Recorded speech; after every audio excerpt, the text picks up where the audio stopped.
हमने air pollution को एक अलग तरह से देखता है कि ये पॉलिटिकल बाउंड्री के बाद जो है पोल्यूशन खत्म हो जाता है, ये एक बहुत बड़ा है। तो एक प्रिविलेज्ड एरिया को हमने मार्क कर लिया है।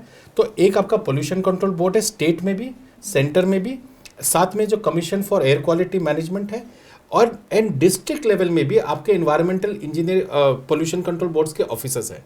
अनफॉर्चुनेटली आप अगर नेशनल क्राइम रिकॉर्ड्स ब्यूरो के डेटा देखते हैं तो पिछले जब से लास्ट 20 ईयर्स 30 ईयर्स में आपके पास कोई एक भी क्रिमिनल केस ढंग का एयर पोल्यूशन के ऊपर फाइल नहीं किया जाता है। दिल्ली में भी टिल नाउ, अभी तो कानून ही चेंज कर दिया गया, अभी तो उनको सब कंपाउंडेबल ऑफेंस कर दिया, सिविल केसेस कर दिया गया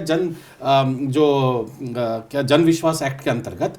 तो आज तो क्रिमिनल पोल्यूशन करना एक तरह से क्रिमिनल ऑफेंस है भी नहीं, जबकि जब वो था तब भी आप केस फाइल नहीं करते हैं। तो एक तरह से जितने भी संस्था है, चाहे commission on air quality management हो, चाहे सेंट्रल पोल्यूशन कंट्रोल बोर्ड हो, चाहे एसपीसीबी हो, इनके पास ना कैपेसिटी है ना इनके पास विल पावर है। आई थिंक कैपेसिटी से भी ज्यादा विल। इनको लगता है कि अगर आप पोल्यूटर के ऊपर एक्शन लेते हैं आप देश के डेवलपमेंट को इफेक्ट कर रहे हैं। ये एक बहुत बड़ा, अभी सुप्रीम कोर्ट ने जो अभी हाल ही में जजमेंट दिया उसमें बोला कि अगर किसी ने बिना अनुमति के कंस्ट्रक्शन किए उसको डेमोलिशन से ज्यादा पोल्यूशन होगा, इसलिए हम उसको पोस्ट फैक्टो अप्रूवल देंगे। तो ये एक आइडिया आ गया है कि जो अगर धुआं गाड़ी से निकल रहा है, चिमनी से निकल रहा है, ये हम डेवलपमेंट के इंडिकेटर है।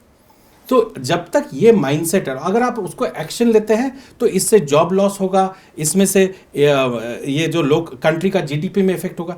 जो अब आप बता रहे थे ये इश्यू, कितने लोगों का डेथ हो रहा है, कितने लोगों का लाइवलीहुड लॉस हो रहा है, कितने का प्रोडक्टिविटी लॉस हो रहा है, जीडीपी इंपैक्ट हो रहा है, इसके बारे में हम नाइदर ये जो इंस्टीट्यूशंस हैं ये they are not geared to look into this issue.